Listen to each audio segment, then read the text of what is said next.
ಮತ್ತು ಕೆಲವರೆಲ್ಲ ಜನಪ್ರತಿನಿಧಿಗಳು ಕೆಳಗಡೆ ಕೂತಿದ್ದೀರಿ, ನಾವು ಮೇಲ್ಗಡೆ ಕೂತಿದ್ದೀವಿ. ಯಾರು ಬೇಜಾರು ಮಾಡ್ಕೊಳ್ಳೋಂಥ ಅವಶ್ಯಕತೆ, ಇಲ್ಲಿ ಜಾಗದ ಕೊರತೆ ಇಲ್ಲ. ಅಂದರೆ ಎಲ್ಲರೂ ಕೂಡ ಸಮಾನವಾಗಿ ನಾವೆಲ್ಲ ಪ್ರತಿನಿಧಿಗಳೇ. ನಾವೇನು ಮೇಲ್ಗಡೆ ಕೂತ್ಕೊಂಡ ತಕ್ಷಣ ನಮಗೆ ಕಿರೀಟ ಬರುವುದಿಲ್ಲ, ಇಲ್ಲ ದೊಡ್ಡ ಸ್ಥಾನ ಅಲ್ಲ ಇದು. ನೀವು ನಾವೆಲ್ಲ ಒಂದೇ ದೃಷ್ಟಿ ಇಟ್ಕೊಂಡು ನಾವು ಕೆಲಸವನ್ನು ಮಾಡ್ತಾ ಇದ್ದೇವೆ. ದಯವಿಟ್ಟು ತಾವೆಲ್ಲ ಸಹಕಾರ ಕೊಡಬೇಕು. ನಮ್ಮ ಸ್ಥಳೀಯ ಆಡಳಿತ ಈ ವ್ಯವಸ್ಥೆಯನ್ನು ಮಾಡಿದೆ. ಮುಂದಿನ ದಿನದಲ್ಲಿ ಇಂಥ ಸಭೆಗಳನ್ನು ನಡಿಬೇಕಾದ್ರೆ ಯಾವ ರೀತಿ ಒಂದು ಪ್ರಾಕ್ಟೀಸನ್ನು, ಪದ್ಧತಿಯನ್ನು ನಾವು ಫಾಲೋ ಮಾಡಬೇಕು ಅಂಥೇಳಿ ಮುಂದಿನ ದಿನದಲ್ಲಿ ಅಧಿಕಾರಿಗಳಿಗೆ ಮಾರ್ಗದರ್ಶನವನ್ನು ಕೊಡ್ತೇನೆ.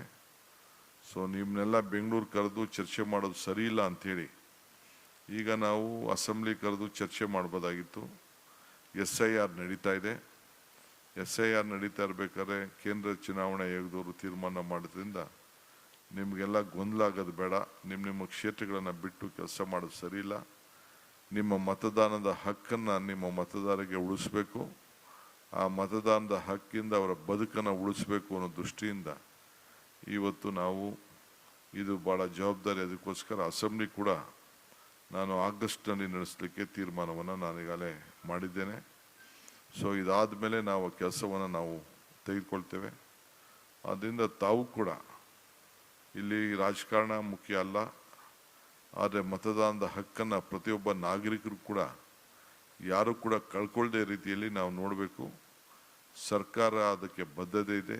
ರಾಜಕೀಯವಾಗಿ ನಮಗೆ ಕೇಂದ್ರ ಸರ್ಕಾರ ಈ ರಾಜ್ಯಗಳಲ್ಲಿ ನಡೀತಾ ಇರೋಂಥ SIR ಬಗ್ಗೆ ನಮ್ಮದೇ ಆದಂಥ ಅನುಮಾನಗಳಿದ್ರೂ ಕೂಡ, ಆದರೂ ಕೂಡ ನಮ್ಮ ಪ್ರತಿಭಟನೆ ಕಾನೂನಿನ ಚೌಕಟ್ಟಿನಲ್ಲಿ ವ್ಯಕ್ತಪಡಿಸಿ ಈಗ ನಾವು ಸಂಪೂರ್ಣವಾಗಿ ಈ ದೇಶದ, ಈ ರಾಜ್ಯದಲ್ಲಿರುವಂಥ ಎಲ್ಲ ಮತದಾರರು ಕೂಡ ಅವರಿಗೆ ಮತದ ಹಕ್ಕನ್ನು ಕೊಡಿಸ್ಲಿಕ್ಕೆ ಏನು ಅವ್ರಿಗೆ ಕಾನೂನು ಚೌಕಟ್ಟಿನಲ್ಲಿ ಅವ್ರಿಗೇನೇನು ದಾಖಲೆಗಳು ಬೇಕು, ಕ್ಯಾಸ್ಟ್ ಸರ್ಟಿಫಿಕೇಟ್ ಇರ್ಬೋದು, ಇಲ್ಲ ರಿಜಿಸ್ಟ್ರೇಷನ್ ಸರ್ಟಿಫಿಕೇಟ್ ಇರ್ಬೋದು, ಇನ್ನು 10 ಸರ್ಟಿಫಿಕೇಟ್ಗಳು ಅವಶ್ಯಕತೆ ಇದೆ.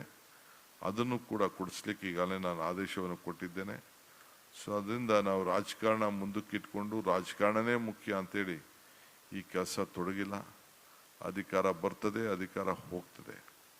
ಆದರೆ ನಮ್ಮ ಡ್ಯೂಟಿ, ಅಧಿಕಾರ ಇದ್ದಂಥ ಸಂದರ್ಭದಲ್ಲಿ ಸರ್ವರಿಗೂ ಸಮಬಾಳು ಸಮಪಾಡು ಅಂಥೇಳಿ ಏನು ನಮ್ಮ ಹಿರಿಯರು ನಮಗೆ ಮಾರ್ಗದರ್ಶನವನ್ನು ಕೊಟ್ಟಿದ್ದಾರೆ, ಆ ನಿಟ್ಟಿನಲ್ಲಿ ಈಗಾಗಲೇ ನಾವು ಕೆಲಸವನ್ನು ಮಾಡಿದ್ದೇವೆ. ಯಾರಿಗೂ ಆತಂಕ ಬೇಡ.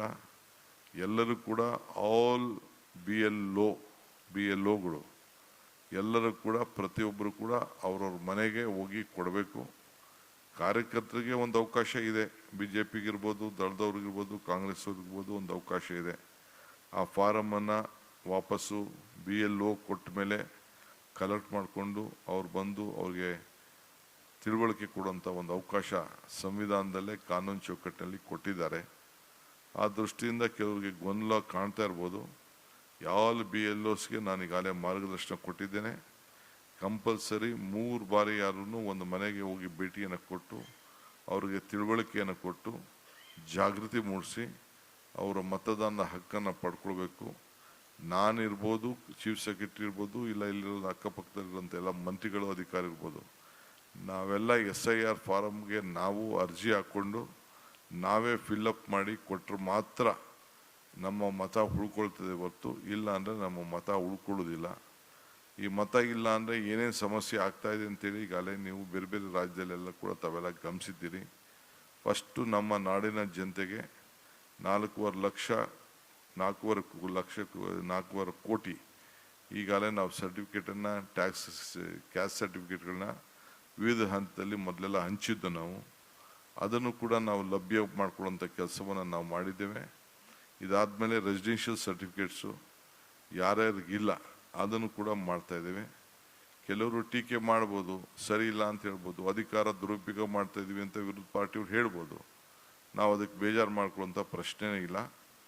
ನಾವು ನಮ್ಮ ಡ್ಯೂಟಿಯನ್ನು ನಾವು ನ್ಯಾಯಬದ್ಧವಾಗಿ ಎಲ್ಲರಿಗೂ ಕೂಡ ಸಮಾನತೆಯಿಂದ ನಾವು ನೋಡಬೇಕಾಗ್ತದೆ. ಆ ನಿಟ್ಟಿನಲ್ಲಿ ನಮ್ಮ ಕಾರ್ಯರ ವ್ಯಾಪ್ತಿಯನ್ನು ನಾವೆಲ್ಲ ಮುಂದುವರಿಸ್ಕೊಂಡು ಹೋಗ್ತೇವೆ. ಎಲ್ಲರಿಗೂ ಈ ವೇದಿಕೆ ಮುಖಾಂತರ ಎಲ್ಲ ಶಾಸಕರಿಗೆ, ಅಧಿಕಾರಿಗಳಿಗೆ ಹೇಳಲಿಕ್ಕೆ ಬಯಸ್ತೇನೆ, ಎಲ್ಲರೂ ಕೂಡ ನಿಮ್ಮ ಕೆಳಗಡೆ ಮಾಡೋಂಥ ಅಧಿಕಾರಿಗಳು ಯಾರು ಕೆಲಸ ಮಾಡ್ತಾರೆ, ಪರಿಶುದ್ಧವಾದಂಥ ಆಡಳಿತದ ವ್ಯವಸ್ಥೆಯಲ್ಲಿ ಎಲ್ಲರೂ ಕೂಡ ನ್ಯಾಯವನ್ನು ಒದಗಿಸ್ಕೊಟ್ಟು ಅವ್ರಿಗೆ ಏನು ಸಂವಿಧಾನದಲ್ಲಿ ಮತದ ಹಕ್ಕಿದೆ ಆ ಹಕ್ಕನ್ನು ಕಾಪಾಡೋ ರೀತಿಯಲ್ಲಿ ನಾವೆಲ್ಲ ಸೇರಿ ಕೆಲಸ ಮಾಡಬೇಕಾಗ್ತದೆ. ಈ ನಿಟ್ಟಿನಲ್ಲಿ ನೀವೆಲ್ಲ ಕೂಡ ಸಹಕಾರ ಮಾಡಬೇಕು. ನಾನು ಮುಂದಕ್ಕೆ ಇನ್ನು ಅನೇಕ ವಿಚಾರಗಳನ್ನು ನಿಮ್ಮ ಹತ್ರ ಹಂಚ್ಕೊಳ್ಳೋನಿದ್ದೇನೆ. ನಿಮ್ಮ ಸಮಸ್ಯೆಗಳ ಬಗ್ಗೆ ನಾನು ಆಲಿಸ್ಲೋನಿದ್ದೇನೆ. ಸೊ ಏನು ಹೇಳಿದ್ರು ಕೂಡ ನಾನು ಪಕ್ಷದ ಲೆಕ್ಕಾಚಾರ ಇಟ್ಕೊಂಡು ಕೆಲಸ ಮಾಡೋಂಥ ವ್ಯವಸ್ಥೆ ಇಲ್ಲ. ಯಾರು ಜನಪ್ರತಿನಿಧಿಗಳು ಇಲ್ಲೆಲ್ಲ ಬಂದಿದ್ದಾರೆ ಎಲ್ಲರೂ ಕೂಡ ಸಮಾನತೆಯಿಂದ ನಾವು ಕೆಲಸ ಮಾಡಬೇಕು. ನಿಮಗೂ ಕೂಡ ಶಾಸಕರಿಗೆ ನಾನು ಹೇಳ್ತಾ ಇದ್ದೀನಿ, ಆಡಳಿತ ಪಕ್ಷದಲ್ಲಿರ್ಬೋದು, ವಿರೋಧ ಪಾರ್ಟಿಲಿರ್ಬೋದು, ಆದರೆ ನಿಮ್ಗೇನು ಒಂದು ಹಕ್ಕಿದೆ, ಹಕ್ಕನ್ನು ಚಲಾಯಿಸಿ. ಆದರೆ ಬೇರೆಯವರು ಯಾರು ಆ ಕ್ಷೇತ್ರದ ಪ್ರತಿನಿಧಿಸಿದ್ರೆ ಪಾರ್ಲಿಮೆಂಟ್ ಮೆಂಬರ್ಸ್ ಇರ್ಬೋದು, MLC ಇರ್ಬೋದು, ಇಲ್ಲಾಂದರೆ ಯಾವ್ದಾದ್ರು ಒಂದು ಹೋಬಳಿ ಇರ್ಬೋದು, ಆ ಏರಿಯಾ ಇರ್ಬೋದು, ಎಲ್ಲರೂ ಕೂಡ ನಮ್ಮ ಪ್ರೋಟೋಕಾಲ್ನ ಮೇಂಟೈನ್ ಮಾಡಿ ಎಲ್ಲರೂ ಕೂಡ ಗೌರವದಿಂದ ಕಂಡು ಆಹ್ವಾನಿಸಿ ಅವರು ಕೂಡ ಜನರ ಪ್ರತಿಗಳು ಆ ಭಾಗದಲ್ಲಿ ಅವರ ಏನು ಒಂದು ಹಿಡಿತವನ್ನು ನಾವು ತಪ್ಪಿಸ್ಕೊಳ್ಳೋಕ್ಕೆ ಅವಕಾಶ ಕೊಡದೆ ಅವರೆಲ್ಲರೂ ಕೂಡ ಸಮಾನತೆಯಿಂದ ನೋಡಬೇಕಾದಂಥ ವಿಚಾರ, ಅದನ್ನು ನೋಡಬೇಕು ಅಂತೇಳಿ ವಿಶೇಷವಾಗಿ ನೀವು ಅಧಿಕಾರಿಗಳು ರಾಜಕಾರಣ ತಪ್ಪು ಮಾಡಿದ್ರು ಕೂಡ ರಾಜಕಾರಣಿಗಳಿಗೆ ತಂದೆ ಆದಂಥ ಅಭಿಪ್ರಾಯ ಇದ್ದು ಕೂಡ ನೀವು ನಮ್ಮ ಪ್ರೋಟೋಕಾಲ್ನ ಯಾವ ಕಾರಣಕ್ಕೂ ವೈಲೇಟ್ ಮಾಡಬಾರ್ದು. ಅದು ನಿಮ್ಮ ಜವಾಬ್ದಾರಿ. ನಾನು ಜಿಲ್ಲಾ ಮಂತ್ರಿ ಇರಲಿ, ಶಾಸಕರಿರಲಿ, ಯಾರೇ ಆಗಲಿ, ಅವರೇನಾದ್ರು ತಪ್ಪು ಮಾಡಿ ಸ್ವಂತ ಇಚ್ಛೆಗೆ ಹೋದ್ರು ಕೂಡ ನೀವು ಅವಕಾಶ ಮಾಡಿಕೊಡ್ಬಾರ್ದು. ಅದಕ್ಕೆ ನೀವೇ ಹೊಣೆಗಾರರಾಗಿರ್ತೀರಿ. ಸೊ ಪ್ರೋಟೋಕಾಲ್ ಭಾಳ ಗೌರವದಿಂದ ಆ ಪದ್ಧತಿ ಏನಿದೆ ಅದನ್ನು ನೀವೆಲ್ಲ ಸೇರಿ ಕಾಪಾಡಬೇಕು ಅಂತೇಳಿ ತಮ್ಮೆಲ್ಲರೂ ಕೂಡ ನಾನು ಮನವಿ ಮಾಡ್ತೇನೆ. ಇನ್ನು ಮಿಕ್ಕಿದ ವಿಚಾರ ನಾನು ಬೇರೆ ಸಂದರ್ಭದಲ್ಲಿ ತಿಳಿಸ್ತೇನೆ.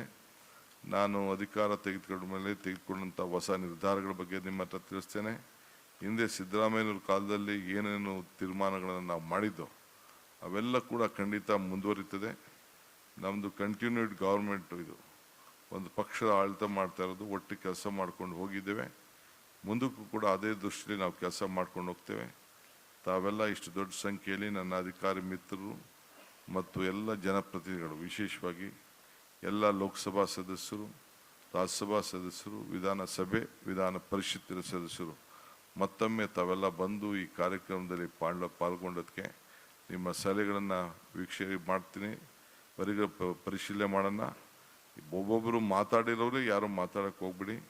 ಈಗ ವಾಸ್ತವಾಂಶ ಏನಿದೆ ಅನ್ನೋದನ್ನು ಈಗಾಗಲೇ ನಮ್ಮ ಪರಮೇಶ್ವರ್ ಅವರು ನಿಮಗೆ ತಿಳಿಸಿದ್ದಾರೆ.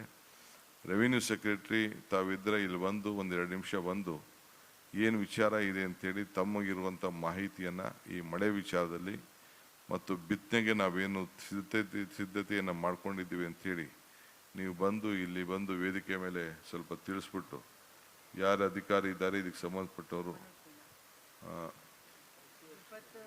ವಿಪತ್ತಾಯ್ತು, ಓಕೆ ಫೈನ್, ಬಂದು ನೀವು ತಿಳಿಸಿ. ಆಮೇಲೆ ಮುಂದಕ್ಕೆ ಕೆಲವು ವಿಚಾರಗಳನ್ನು ನಾನು ನಿಮ್ಮ ಗಮನವನ್ನು ಸೆಳೆಯುವಂಥ ಕೆಲಸ ಮಾಡ್ತೇನೆ. ಸೊ ಈಗ ನಮ್ಮ ವಿಪುಲ್ ಮನೋಜ್ ಕುಮಾರ್ ಮೀನಾ, ಸೊ ಅವರು ಏನು ವಿಚಾರ ಇದೆ ಅನ್ನೋದನ್ನು ದಯವಿಟ್ಟು ವಾಸ್ತವಾಂಶನ ತಿಳಿಸ್ಬೇಕು ಅಂತೇಳಿ ನಾನು ತಮಗೆ ಸೂಚಿಸ್ತಾ ಇದ್ದೀನಿ.